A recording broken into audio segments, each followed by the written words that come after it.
Okey, Assalamualaikum warahmatullahi wabarakatuh. Assalamualaikum.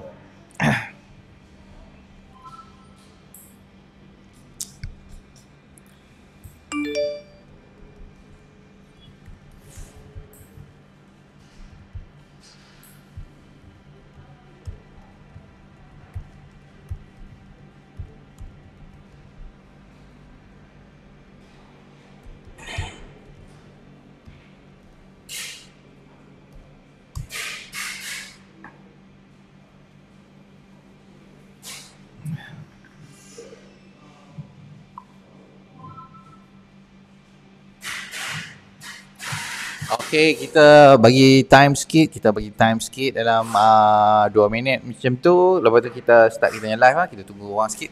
Sebab hari ni kita nak sembang pasal topik bab batu empedu. Batu empedu. Banyak orang yang ada masalah ni, memang batu empedu ni tak boleh lari tau. Khabar saya tak apa nak cukup tidur sangat. Okey, apa untuk Tuan Ihsan? Untuk Tuan Ihsan nanti kita jawab, nanti saya jawab live. Macam mana tu?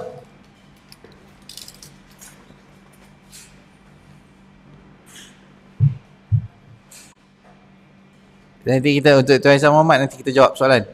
Okey, bagi kita lagi 2 minit punya time.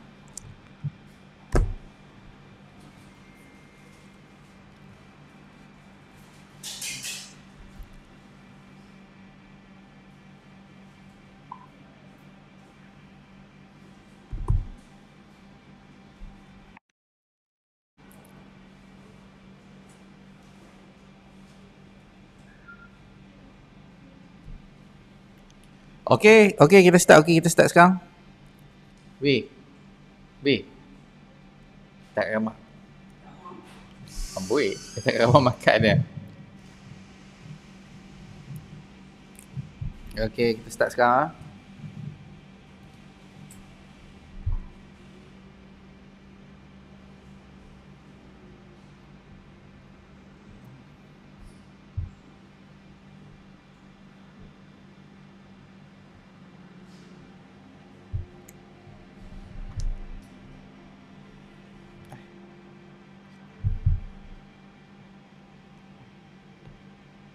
Okey, box sini.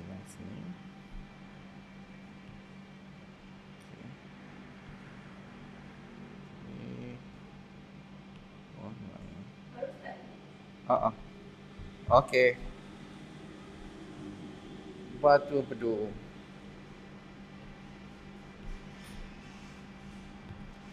Okey, untuk masalah batu empedu ni kita kena tahu dia punya punca. Punca masalah batu empedu ni kebanyakan masa akibat mengamalkan diet yang salah lah. Memang saya rasa memang tak ada benda lain lah. Saya rasa mengamalkan diet yang salah, iaitu diet yang tinggi dengan karbohidrat.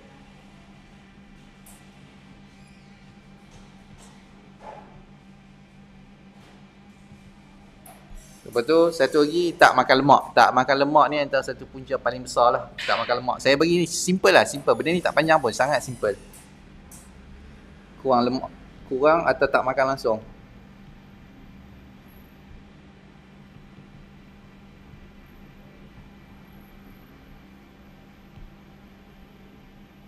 Dia dua benda ni saja. Akibat kita tak makan langsung lemak, dia senang. Sebab kita kena faham, kita punya empedu tu sendiri, jus empedu tu sendiri dia hasilkan daripada kolesterol lah. Kena senang kata dia kolesterol lah. Bile acid ni dia compose dengan kolesterol sekali. Kalau kita tak clearkan ataupun kita tak gunakan dia memang akan mengerah lah. Dia akan mengerah jadi stone, jadi batu. Itu sahajalah, senang kata. Untuk nak trigger pengeluaran jus empedu ni senang saja. Dia kena ada minyak, dia kena ada lemak. Sebab ini memang kegunaan dia, jus empedu ni adalah untuk dua benda ni, untuk nak hadam lemak, untuk nak proses minyak. Dua benda ni, minyak dengan lemak.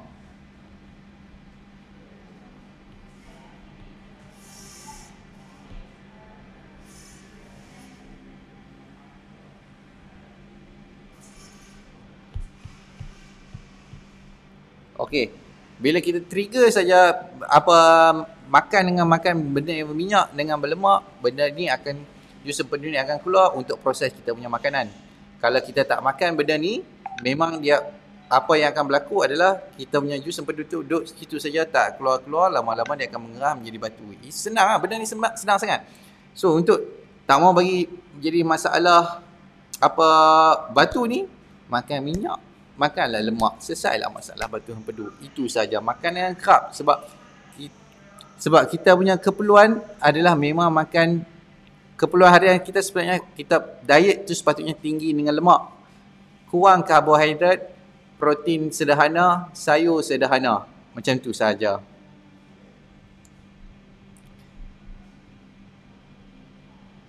Okey, jap saya elaborate lebih lagi ya. Okey, lepas tu ada juga kata, kalau macam ada juga kata orang yang buat empedu ni satu benda yang tak diperlukan. Kalau buang pun tak ada masalah. Tak. Sama juga macam orang cakap appendix, satu benda yang tak diperlukan, kalau buang tak ada masalah. Tak, dia akan jadi masalah. Orang panggil benda ni post cholecystectomy. Benda ni nak sebut pun susah. Sedang kata dia ada akibat. Kalau kita tak boleh makan, kita tak boleh hadam lemak, kita akan kurang banyak vitamin, kita akan kurang banyak mineral, kita akan jadi masalah kembung, reflux, mual, sembelit. Lepas tu kita punya usus akan kurang keupayaan nak kemut sebab kita hilang keupayaan nak hadam lemak. Lepas tu satu lagi, kita akan sentiasa berlakunya cerit-berit. Benda ni selalu berlaku untuk orang yang dah selepas buang empedu 5 hingga 40% kebanyakan orang akan alami benda ni. Okey.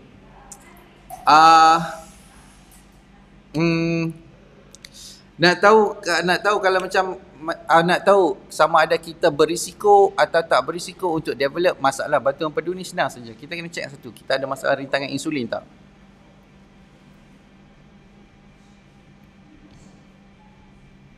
Rintangan insulin. Kalau kita ada masalah dengan rintangan insulin, Okey, kalau kita ada masalah rintangan insulin, kita akan jadi kerap lapar. Lepas tu kalau kita tak makan, dia akan kembung. Itu jadi masalah SIBO. Rintangan insulin adalah kita punya petanda awal yang kita akan develop masalah batu empedu. Itu saja. Okey, kalau kita ada masalah dia sedang kata, sebelum nak jadi masalah batu empedu ni makin teruk, dia kena ada masalah rintangan insulin. Lepas tu kita akan jadi steroid hormon tu, kita akan running dengan stress hormon, kita akan running dengan kortisol. Lepas tu kita akan jadi masalah hati berlemak, satu perkara biasalah. Kita akan jadi perkara biasalah. Sembelit tu satu perkara yang biasa juga. Lepas tu pengambilan PPI memang akan efek untuk memudahkan berlakunya masalah batu empedu ni. Okey, satu lagi, last sekali, sama ada perlu atau tidak saya buang saya punya empedu ni. Yang ni kena bincang dengan doktor dulu lah. Kalau bagi saya senang saja. Kalau kita punya empedu tu dah berubah bentuk, dah jadi bentuk kot lain, dah bengkak teruk, dah tak boleh diselamatkan, memang dah rosak habis, memang kena buang lah. Memang kena buang sebab dia akan rupture, dia akan pecah. Dia akan jadi satu masalah mengarut lain pula. So buang dulu. Sama juga macam appendix, kalau dia tak boleh diselamatkan, memang kena buang lah. Tapi kalau selagi kata tak ada pembekak, dinding appendix kita tu masih normal, kalau kita tengok report dia kata dinding appendix tu masih normal, tak ada bengkak, ada polip sikit saja, itu tak ada masalah langsung. Satu perkara biasa lah.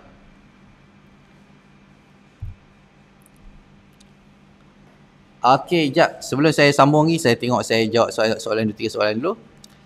Okey, Tuan Esa Muhammad, pening melayang dan berpusing, macam mana nak atasi tuan ini sebab masalah acid reflux, dia efek kita punya tekak ni. Tekak kita ni ada satu tube namanya tube eustachian. Tube eustachian ni bila terengsa, dia akan blockage dekat sini. Bila dia blockage dekat sini, kita punya telinga tak boleh nak balancekan kita punya tekanan luar dan dalam. Dia akan efek kita punya salus paru bulat. Bila efek salus paru bulat kita ni, kita tak boleh nak balance kita betul, sebab selalunya inflammation kat dua ni dia perkara yang berbeza. Sekali belah sini kurang, belah sini lebih, belah sini kurang. So badan kita akan cuba balancekan sebaik mungkin. Itu yang jadi macam pening melayang, berpusing ataupun atas bot. Minyak sawit dah bagus, sebab minyak sawit ni dia Minyak sawit ni dia lemak tepu compare dengan minyak sunflower, minyak cottonseed, minyak jagung apa semua, pakailah minyak kelapa sawit. Okey. Boleh tak syorkan minyak dan lemak yang sesuai digunakan untuk masalah batu empedu? Semua minyak boleh, tapi semua bukan semua minyak. Ambil lemak tepu, minyak daripada lemak tepu minyak daripada lemak tepu. Sebab kita nak rangsang kita punya pengeluaran bile acid. Bile acid ni kita punya jus empedu lah. So ambil yang ni ambil minyak lemak tepu.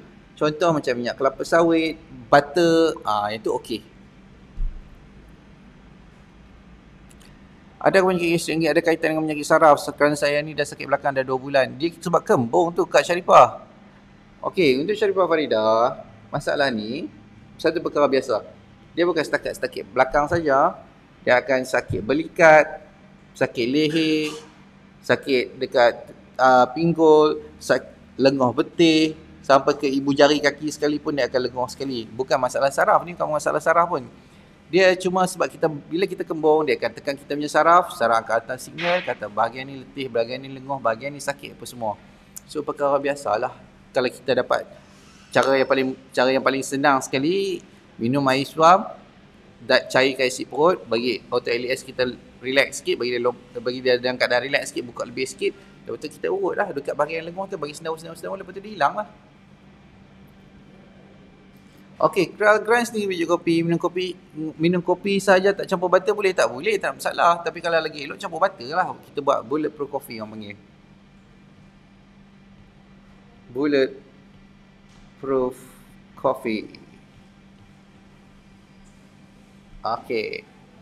Dah 10 MB dia perubahan masa kita angin dalam badan pun rasa kurang dah, tak ada sendawa-sendawa sekarang. Alhamdulillah. Mudah-mudahan menyebabkan kita semua Tuan Afan ini Tuan Afan. Okey, terima kasih Tuan Fauzi, terima kasih banyak-banyak.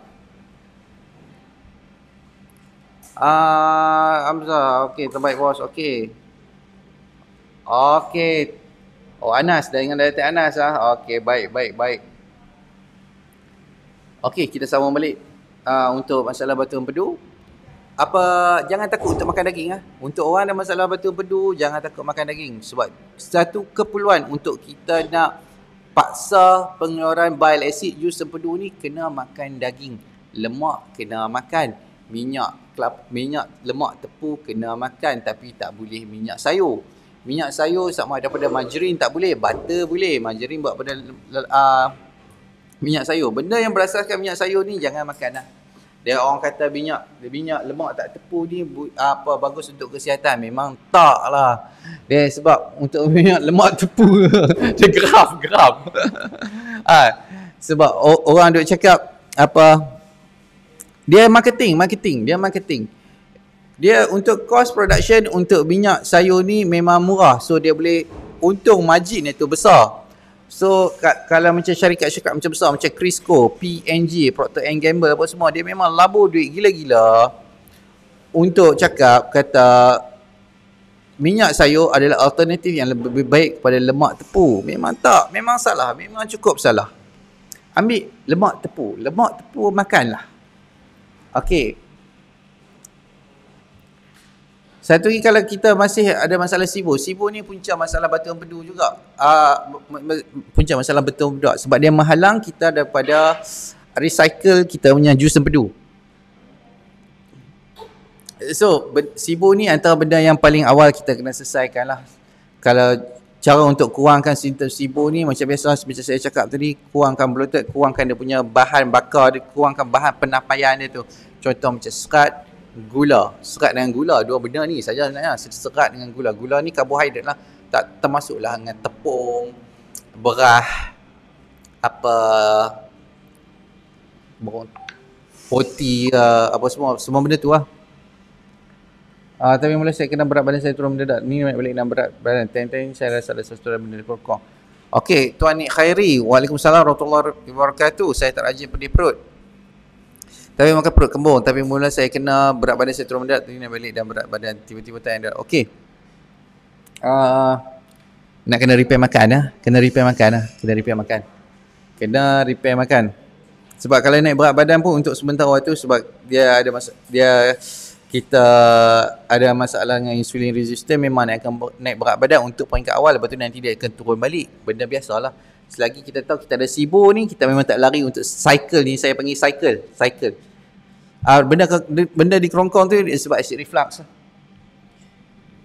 Acid reflux dia bukan efek kerongkong saja, lidah akan jadi putih, gigi akan jadi rongak, gusi akan jadi sikit, sedang berdarah, lidah akan rasa kelat, hidung akan rasa sempit, hidung akan rasa tebal, hidung akan rasa tersumbat. Lepas tu dia akan berlendir, terutama di waktu pagi. Dia akan rasa nak semua, lepas tu ada lendir. Air liur banyak. Itulah benda dia. Kakak kerongkong tu salah satu. Lepas tu sekali dia nak telinga nak start berdesing, kedap ataupun rasa panas, lepas tu mula startkan jalan goyang. Jalan goyang, teruk sikit dia rasa macam naik lift, teruk sikit dia rasa memusing. Okey.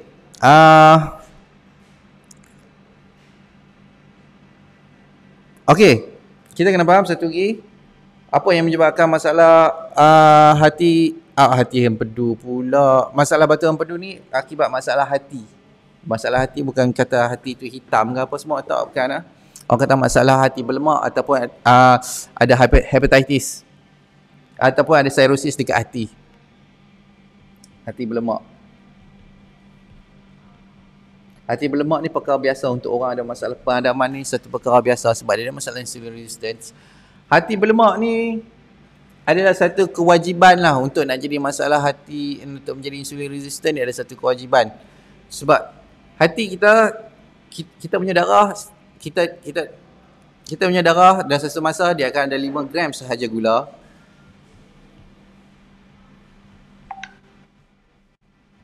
Gram sahaja gula. 100 gram lagi dalam bentuk glycogen dekat kita punya hati. Dekat hati. 200 gram lagi dekat kita punya muscle. Yang tu dalam bentuk glycogen lah. Yang ni untuk masa 200 gram tu memang untuk kegunaan masa saja satu badan ni, untuk kegunaan badan saja. 1 gram lagi ni untuk kita running semua, untuk kita running secara normal lah kita punya badan. Itu kita punya storage 1 gram tu, dan satu masa maksimum 1 gram saja.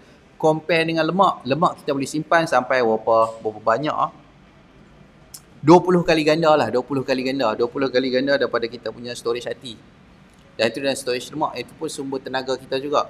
Tapi bila kita sumbat karbohidrat terlampau banyak, kita sumbat makan hari tepung, makan hari kek, lepas tu makan kek lagi, lepas tu dia makan kek lagi.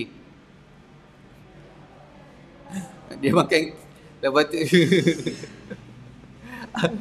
dia makan gula banyak, dia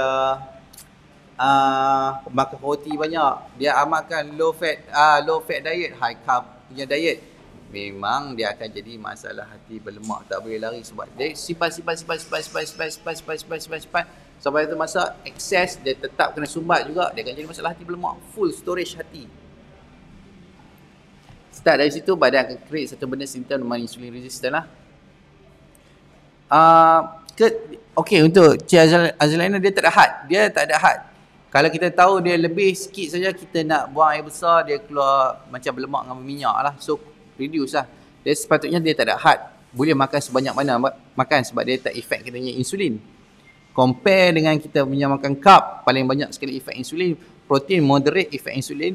Fat macam tak ada langsung tapi dia tak efek sikit saja. So dia boleh makan. Lemak ni makan saja sebab badan prefer untuk menggunakan, kalau kita makan karbohidrat banyak, badan akan gunakan karbo dulu.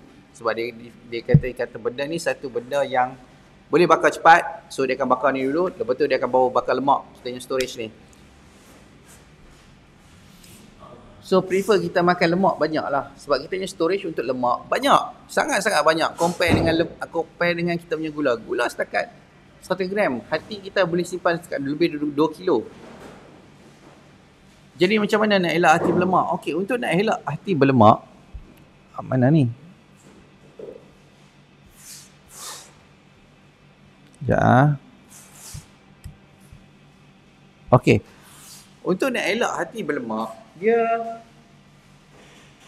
senang saja. Kurangkan karbo,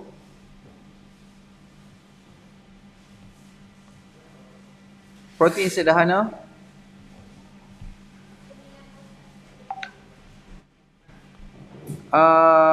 Sayur sederhana. Lemak banyak.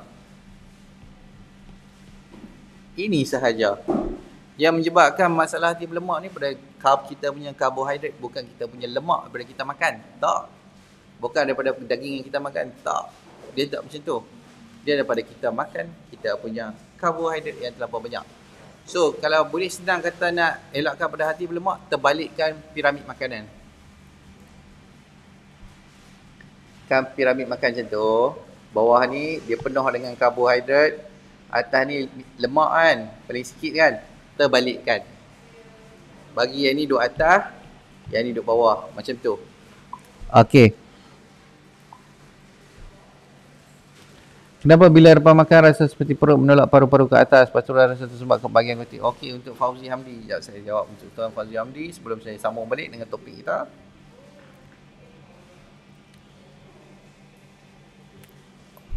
Okey. Saya rasa saya dah buat dah kot. Sekejap saya cari.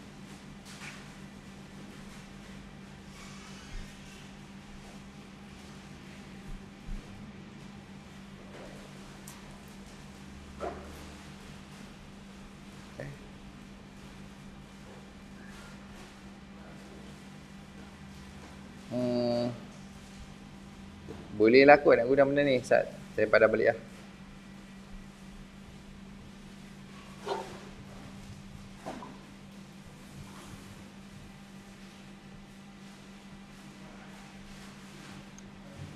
Okey, saya lukis kat sini ya. Okey, ni kata kita ada power kita. Dekat sini ni kita punya saluran tekak ni ke atas kan. Okey. Ni kita kata usul ni bersambung ah. Okey, bersambung. Okey, bila kita kembung,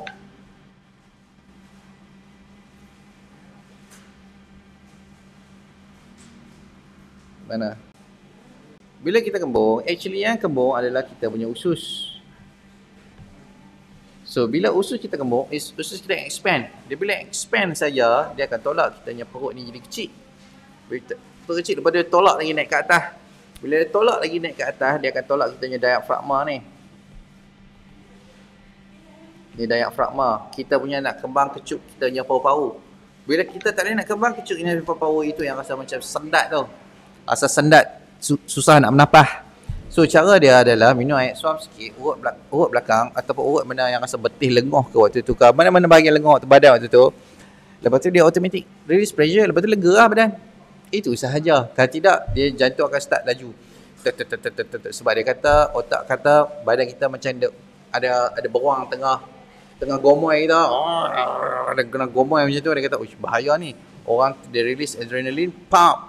Bagi orang tu boleh fight lah. Bagi jantung tu je laju. Padahal kita susah nafas sebab pop bloated ya. Itu sahaja. Dia tak ada apa pun. So sebelum dia jadi tembak adrenaline masuk jantung tu, urut belakang bagi sendawa apa semua dulu. Lepas tu dia selesai masalah. Kalau tidak dia tembak adrenaline memang panic attack terus ya.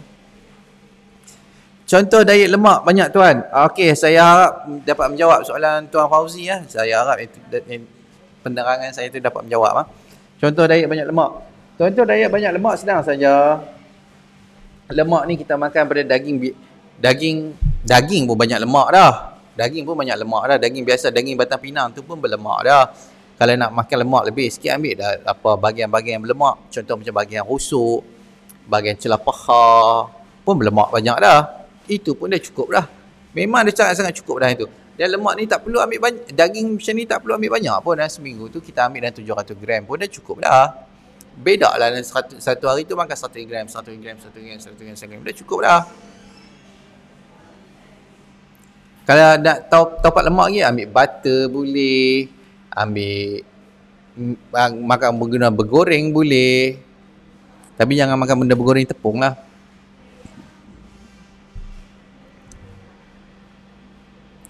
Okey, bos rasa otot dada sebelah kiri atas tu reflux ke bos? Otot dada sebelah atas kiri dia bukan reflux, itu kembung lah tu. Tak ada masalah lain. Urut tekan je bagi sendawa, lepas tu hilang lah tuan Sunadi. Okey, tuan boleh tak ambil cuka buah untuk tambah asid perut? Cuka buah, dia Tak tahulah sebab saya test. Dia saya punya semua yang bagi saya ni semua benda praktikal lah, benda praktikal yang saya test dan kebanyakan orang menjadi. Cuka buah ni dia punya peratusan untuk menjadi tu sangat rendah. Saya prefer ambil buah masam. Ambil buah masam. Ambil buah masam kita makan besar-besar ni 3,000 jari ni, potong-potong kecil-kecil, makan sebelum makan. Saya rasa selesai, kurang nak reflux tak selesai reflux, tapi kuranglah reflux sebab kita tinggalkan acidity perut. Yang tu cara yang saya rasa paling sedap pun, paling sedap dan paling dia punya success rate dia tu boleh replicate. Tapi cuka buah terutama macam apple cider vinegar, cuka apa buah tin apa semua ni, nak replicate dia punya success dia tu susah. Kadang-kadang lagi apa nak kembung, kadang-kadang reflux sakit lagi, kadang-kadang okey, susah. So saya prefer dia punya ambil buah masam lagi senang. Okey, kita sambung balik kita punya topik tadi. Soalan pun dah habis. Kita sambung balik. Okey, pengambilan PPI. PPI ni contoh macam pengambilan PPI, proton pump inhibitor orang panggil. Proton pump inhibitor ataupun dia yang paling baru sekali PCAP. Sebelum tu yang kurang kuat sikit H2 blocker paling kuat. Kurang sikit antacid lah. Saya kata tak perlu ambil lah, tak perlu ambil pun. Kalau dia ambil berterusan, jadi tabiat batu empedu ni memang tak boleh lari lah, sebab dia menghalang, bukan menghalang, dia memang kurang masuk efek untuk pengeluaran bile acid ni, memang sangat kurang dia, memang efek betul-betul efek lah. So kurangkanlah penggunaan PPI apa semua macam Nexium ke Geneton ke apa semua tu, tak bantu pun, dia tak bantu langsung pun, dia cuma sekadar painkiller sahaja,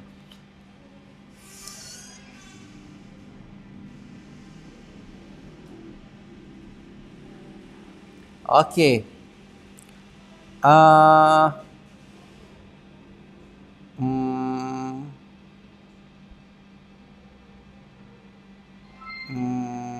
Okey.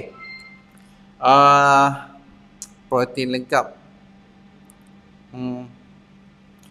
Ini saya cerita dah untuk nak untuk protein, pengambilan protein boleh menghalang pembentukan batu, dah kata ada, makan lemak dah ada, selesaikan masalah rintangan insulin pun dah, kortisol pun dah, PPI pun dah.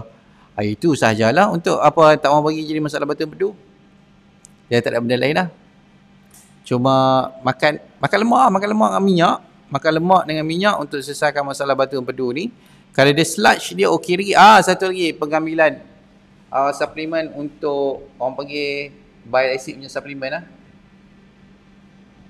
Bile acid punya suplemen boleh ambil untuk sementara waktu nak support, boleh ambil, tak ada masalah.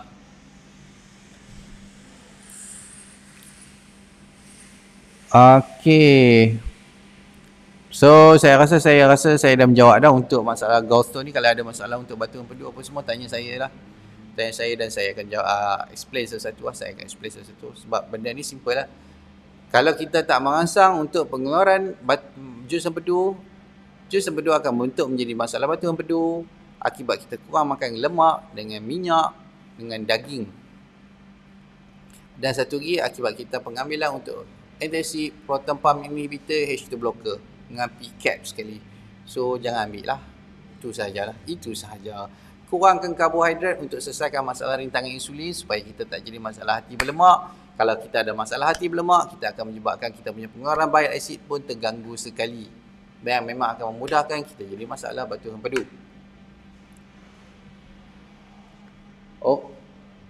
Okey. Balik.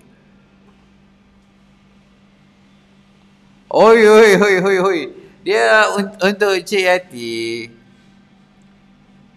Nexium dengan Ganaton ni maksimum penggunaan dia 2 minggu sahaja. Dia jangan lebih. Kalau lebih nanti dia akan jadi masalah kaput tulang. Dia akan jadi masalah batu karang, dia akan jadi masalah hati, dia akan jadi masalah buah pikir. Doktor bulan yang Ganaton ni 3 bulan, cuba doktor makan dulu.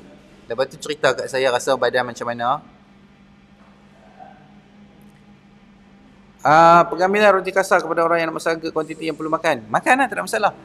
Kalau dia problem dia kalau tepung halus tau. Tepung halus. Tepung kasar boleh makan. Tepung halus jangan makan. Itu saja. Tepung halus ni, tepung halus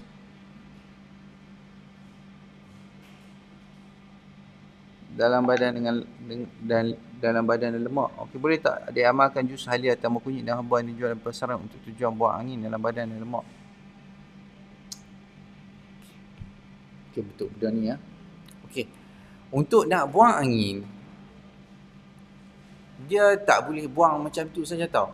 Biar contoh macam kalau kita ambil jus halia, kita kunyit akan bloated. Okey. Lepas tu baru kita boleh, bila pressure tu terlampau banyak, kita akan kentut, buang, kentut, buang apa semua. Tapi benda tu akan berterusan lah. Dia tak membantu untuk memulihkan masalah yang kita alami sekarang. Dia tak bantu pun.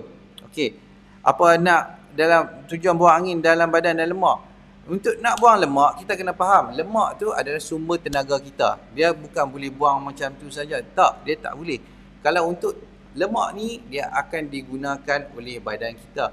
Cuma kalau sekarang ni kita nak membolehkan balik badan kita guna lemak ni, selagi kita ada masalah rintangan insulin dan selagi kita bagi dia, kita supply dia dengan karbo, gula tak berhenti, dia akan bakar gula ni dahulu sebelum dia bakar lemak kita. Dan excess, lebihan daripada gula kita makan tadi, dia akan transform jadi lemak kita ni. So benda ni orang kata macam ni ya, senang lah. Okay. Macam ni saya, okay. Karbo. Lepas tu lemak. Kalau kita makan karbo, makan banyak, dia akan jack kita punya insulin. So badan prefer untuk guna karbo, glukos kita dahulu sebelum dia guna lemak. Tapi bila kita makan karbo terlampau banyak, karbo ni dia akan transform kepada lemak. Glukos tu dia akan masuk. Dia masuk kepada hati, proses. Lepas tu dia akan transform. Dia akan masukkan kepada kita punya sel lemak. Sel lemak kita akan expand. Yang tu badan kita jadi besar. Sel lemak ke badan kita, dia limited. Dan sesetengah orang macam kaum Fiji, macam apa, orang yang duduk kat Antartika, dia punya genetik dia lain. Dia punya sel lemak ni dia boleh multiply. Dia walaupun badan besar tapi dia sihat, dia tak ada masalah. Orang asyik dia jarang ada yang boleh multiply. Dia selalunya static. Jumlah sel lemak tu sampai ke mati dia sama sahaja. Cuma bila makan tu, sel lemak dia akan expand, grow big. Sampai satu masa dia tak boleh cater dah. Benda tu dia, sel lemak tu sendiri akan rosak, dia akan produce banyak apa orang kata benda yang merosakkan badan. So untuk penggunaan lemak tu sendiri, untuk kita nak gunakan lemak, kita kena kurangkan kita punya pengambilan karbo, kurangkan kini insulin, baru dia akan boleh menggunakan lemak sebagai sumber tenaga. Ni orang panggil ketones. Macam ni cara untuk kita guna lemak. Lemak ni kita jangan buang. Dia dapat dah barang.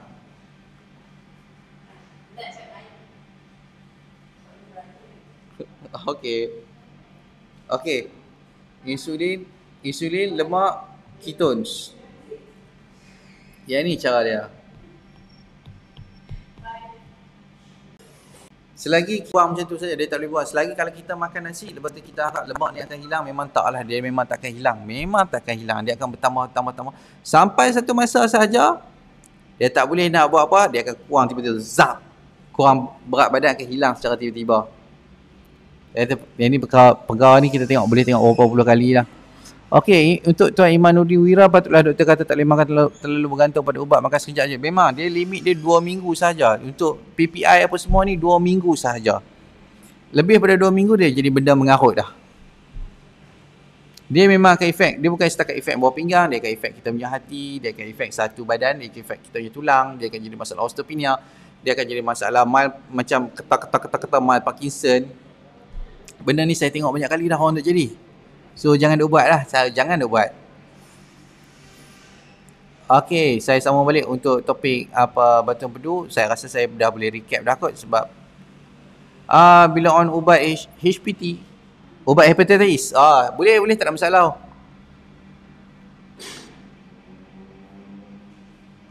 Dia kena macam ni ya.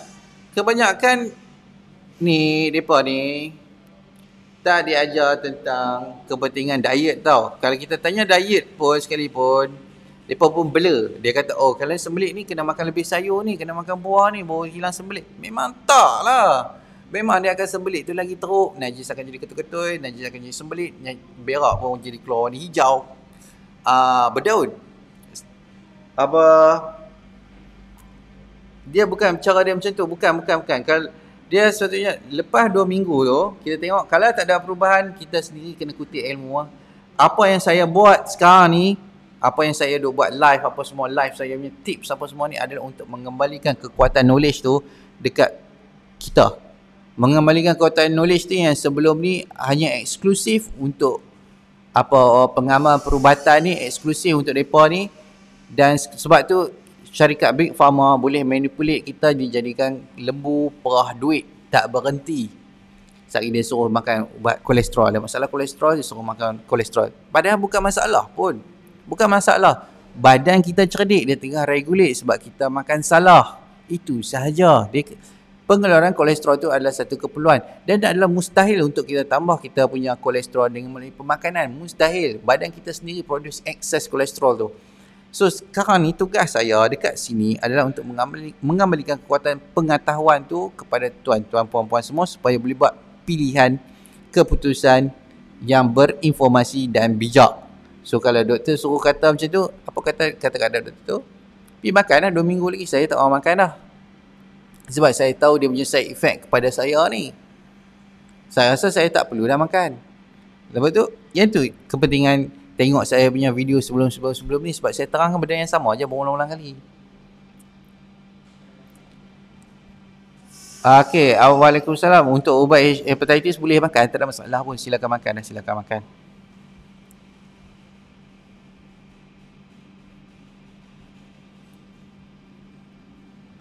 Okey, kita sambung balik topik kita. Saya recap Saya recap balik. Saya tu lagi sebelum tadi saya ulang ni. Perlukah saya buang batu empedu? Perlukah saya buang saya punya pundi empedu ni?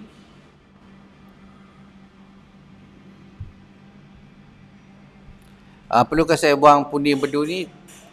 Bergantung kepada sama ada dia sudah berubah bentuk, batu terlampau besar, atau pundi empedu tu berubah bentuk, dah bengkak, dinding dia pun dah jadi tebal ke apa semua. Memang pundi empedu tu pun dah tak ada function, memang kena buang sebab dia akan pecah. So kena buang. Tapi kalau setakat ada macam sludge, batu masih kecil, boleh diselamatkan lagi lah. Tapi kalau jadi batu empedu besar apa semua, dia senang saya benda ni boleh check. Itu sahaja. Okey, kalau ada soalan, sila tanya soalan sebab saya dah habis dah untuk masalah batu empedu ni. Kalau yang mana tak faham untuk masalah batu empedu ni, tanya saya. Batu empedu ni jadi akibat kalau kita tak makan lemak, kita tak makan daging, diet tinggi karbohidrat. Itu sahaja. So selesaikan 3 benda ni, kita tak impossible untuk ada masalah batu empedu. Selagi kita tak ada masalah rintangan insulin, kita tak lapar, jangan takut untuk masalah batu empedu. Kalau kita tak ada masalah sibuk, kita tak ada berangin apa semua, jangan takut untuk masalah batu empedu. Kalau kita tak sembelit, kalau kita tak ambil PPI, jangan takut untuk masalah batu empedu. Yang itu untuk orang sihat lah, Tapi kalau kita start ada semua benda ni, kita kena risaulah untuk batu empedu. So macam mana? Selesaikan cepat-cepat sebelum jadi melarat. Itu sahaja.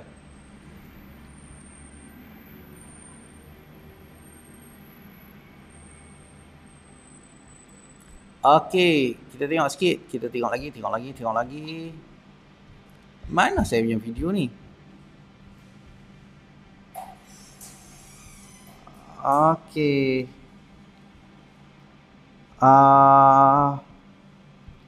Okey, saya buat pengumuman sikit. Untuk 8/8 ni, saya akan umum something yang untuk kita excited sikit lah. Untuk kita punya industri pemakanan dan perubatan ni bagi exciting sikit. Sebab sekarang ni kita punya industri makanan ni dah tak seksi, dah sangat-sangat boring. So saya akan umumkan saya punya 4 produk baru, 1 produk digital. Empat produk ni saya dah in development selama 3 tahun dah. InsyaAllah saya akan, produk ni saya kata the best dekat, senang saya claim lah, the best in the world lah, paling bagus sekali, sebab saya sendiri terlibat dalam proses development dia. Sampai saya puas hati baru saya tolak. Dia kata macam mana saya buat untuk R5 ni, macam tu saya buat untuk 4 produk baru saya ni. Okey, baru-baru ni memang Waalaikumsalam warahmatullahi. Saya ada makan buah avocado baru-baru ni. Memang bukan sibo ke? Saya ada makan buah avocado baru-baru ni. Memang bikin sibo ke? Dia avocado ni untuk permulaan awal dia memang akan bloated sikit lah. Awal akan bloated sikit, tapi lama-lama dia okey. Okey, masalah permulaan batu empedu boleh rawat dengan MBB tak? Memang sangat-sangat boleh lah, sebab MBB ni memang design. Dia memang design untuk selesaikan masalah batu empedu ni. Memang design siap untuk masalah batu empedu ni. So ikutlah. Jangan saya jadi susah. Kerja saya jadi susah bila customer, klien ragu-ragu. Saya faham untuk orang yang ada masalah pengadaman ni, dia ada masalah anxiety disorder. Saya faham dia akan ragu-ragu untuk buat keputusan apa semua. Dia akan ragu-ragu, dia akan lebih percaya kepada badan-badan yang lebih besar pada saya. Contoh macam hospital ni, dia akan lebih percaya kepada situ. Tak ada masalah untuk percaya, tapi bagi saya, tugas saya adalah untuk bagi balik kekuatan knowledge tu sendiri. Saya gali dengan cara paling mudah untuk bagi faham. So ambillah masa, fahamlah konsep MBB apa semua ni, untuk dapat keberanian untuk nak atasi masalah batu empedu ni. Untuk keberanian untuk amal. Contoh orang ada masalah batu empedu ni, dia takut nak makan daging sebab dia dapat nasihat kata makan daging ni akan menyebabkan masalah batu empedu dia makin teruk. Saya kata dia mustahil sebab dia tak make sense langsung untuk makan daging tiba-tiba batu empedu jadi teruk. Dia celah mana? Yang tu kenapa? Celah mana benda tu jadi lagi teruk. Bukankah kalau kita makan daging dengan lemak, dia paksa empedu tu merembeskan dia punya jus empedu dan dia tekan kita punya empedu tu untuk keluarkan dia punya isi supaya kita boleh hadam kita punya lemak tu sendiri. Lepas tu celah mana kalau makan daging dengan lemak tiba-tiba batu empedu tu jadi makin besar? Tak. Dia kecuali kalau dia makan karbohidrat banyak menyebabkan masalah hati berlemak, kurangnya pengeluaran bile acid dekat kita punya masalah dekat empedu, memang dia jadi masalah batu empedu. Yang tu make sense. Itu kena faham. Benda ni common sense, kena common sense. Okey. Tanda-tanda ada batu empedu macam mana tuan? Dia mostly dia akan sakit belah kanan sahaja. Kalau kembung ni kita tahu dia kebanyakan akan sakit belah kiri. Kalau batu empedu dia akan sakit belah kanan. Kebanyakan dia akan sakit belah kanan. Sampai migraine apa semua mostly belah kanan. Saya belikat-likat semua sakit belah kanan saja.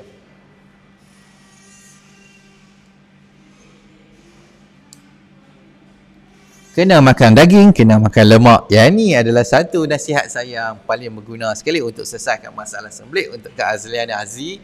Makan daging, makan lemak. Memang selesai masalah sembelit. Dia bukan makan sayur, bukan makan buah. Serat tak menyelesaikan masalah sembelit. Macam mana kita tahu, conventional punya wisdom cakap makan sayur, makan buah boleh menyelesaikan masalah sembelit.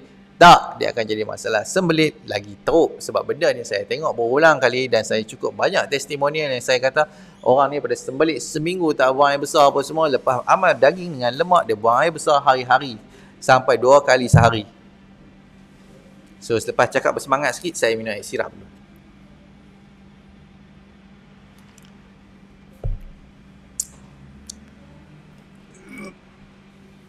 Adakah kerana badan semakin susut boleh jadi sembelit? Tak. Badan macam kita amal half-5 plus dengan MBB awal-awal memang berat badan akan susut sebab kita punya diet style MBB ni dia akan release berat air. Kita akan hilang banyak berat air. Apa yang hilang tu semua berat air. Lepas tu baru dia nak start bakar lemak. Itu pun kalau betul MBB. Kalau tak betul MBB, dia akan running dengan glukos. Bila running dengan glukos, dia akan running dengan steroid hormon sekali. Bila running dengan steroid hormon sekali, kita tahu dia akan jadi sembelit, susah nak tidur malam, perut berangin, dengan rasa gelisah lah, rasa ada anxiety disorder lah. Kalau MBB betul, semua benda ni tak ada lah, walaupun kurang makan.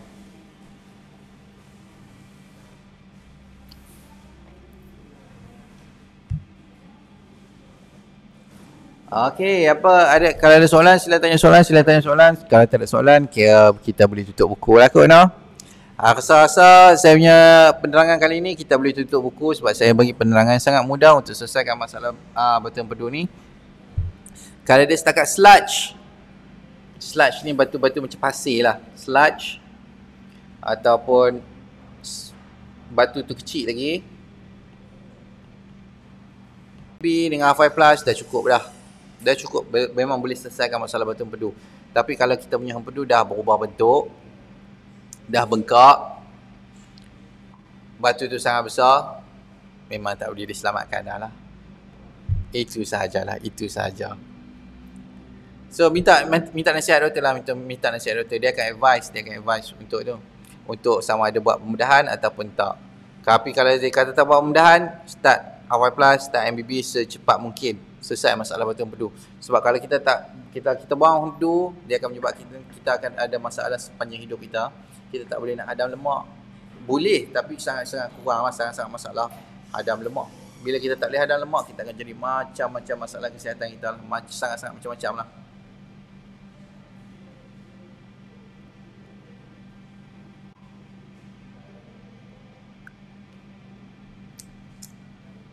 Orang yang kena orang yang dah buang empedu, dia kena kurang benda minyak, kurang benda lemak lah, sebab dia tak boleh proses dah. Dia bukan tak boleh proses, dia sangat-sangat kurang proses. Sebab bila kita buang empedu ni kegunaan dia untuk concentrate kita punya bile acid supaya dia jadi pekat. Bila dia jadi pekat saja, baru kita makan macam lemak ke minyak, baru dia release, dia picit keluar, kena kat situ, baru dia proses lemak dengan minyak, okey. Tapi bila tak ada punya empedu ni, dia tak ada nak concentrate kita punya bile acid. Bila dia tak boleh concentrate dia punya bile acid, dia akan trickle, dia akan menitih dekat kita punya duodenum tu. Menitih. Selalunya kena ulcer duodenum ni, selalunya orang yang lepas buat dah lama dah pembedahan empedu tu, lepas tu tiba-tiba dia nanti duodenum punya ulcer tu satu perkara biasa. Dia lepas tu menitih. Dia boleh hadam lemak tapi dengan kuantiti yang sangat sikit lah. Lemak kita tetap kena makan, tapi kuantiti yang sangat sikit. Minyak pun kuantiti yang sangat sikit, dia tak boleh banyak, sebab dia tak ada kebolehan untuk hadam tu lah. Badan akan jadi badan letih lah. Memang badan letih lah.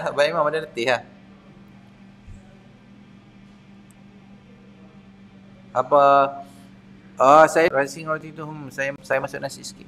Okey, untuk one center, kalau nasi tak boleh makan, memang tak boleh makan lah. Makan protein, makan daging.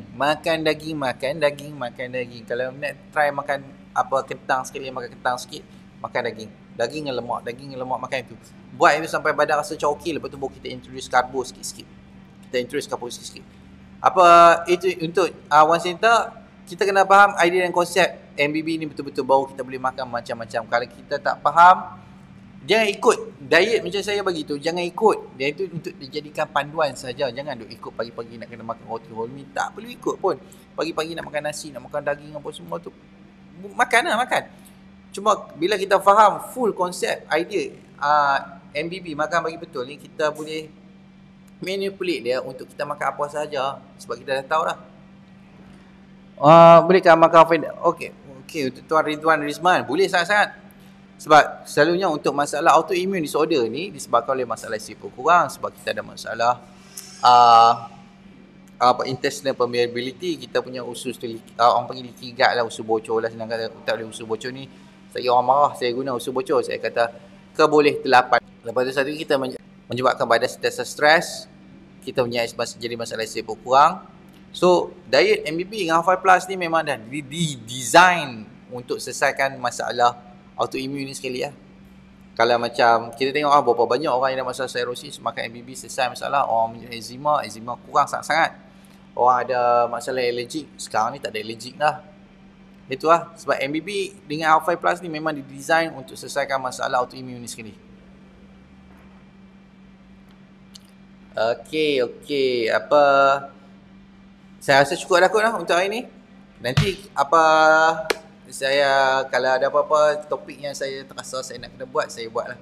Lepas ni subscribe kepada YouTube channel saya, sebab video ni saya akan upload dekat saya punya YouTube channel. Apa-apa saja boleh rujuk sana terus lah. Okey, baik, terima kasih banyak. Assalamualaikum semua.